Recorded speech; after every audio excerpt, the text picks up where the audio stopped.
گڈین میں زمین تو آسمان بن چکا ہے بہت ہی زیادہ انٹرسٹنگ. اس میں ہمیں دکھایا جائے گا کہ خرم کو جیسے ہی سچ پتا جاتا ہے تو خرم سیدھے ہی اپنی والدہ کے پاس جاتی ہے اور جا کے کہتی ہے کہ آپ کو شازل کے بارے میں سچ پتا تھا. اس پر اس کی والدہ جو ہوتی ہے وہ کہتی ہے کہ ہاں مجھے سب کچھ پتا تھا. اس پر خرم جو ہوتی ہے وہ اپنی والدہ کو دیکھتی ہے اور وہ کہتی ہے کہ آپ نے بھی مجھے دھوکا دیا, مجھے یقین نہیں ہو سکتا کہ آپ میرے ساتھ اتنا غلط کر سکتی ہیں. اس پر وہ بہت غصے میں اپنے روم میں جاتی ہے اور روم میں جا کے سارا سامان جو ہے وہ توڑ پھوڑ دیتی ہے اور بہت زیادہ غصے میں بیڈ کے اوپر بیٹھ کے کیا ہے وہ سوچتی ہے کہ اب میں جو ہے وہ اپنے ایک ایک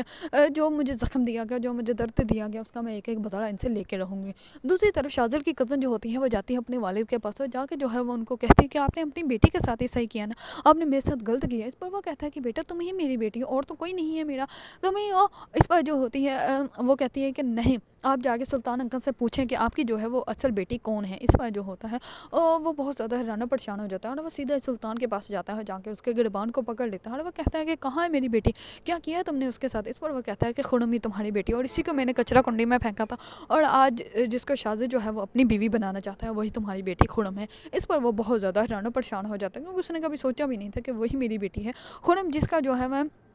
جس کے عوض جو ہے وہ میں اس کو نکالنے کی, سلطان کو جو ہے وہ جیل سے نکالنے کی کوشش کر رہا ہوں. اگر آپ لوگوں کو ڈرامہ سیریل میں زمین تو آسمان پسند ہے اور اس کے بارے میں نیو اپڈیٹ جاننا چاہتے ہیں تو میرے چینل کو لائک, کمنٹ اینڈ سبسکرائب کرنا مت بھولیے گا.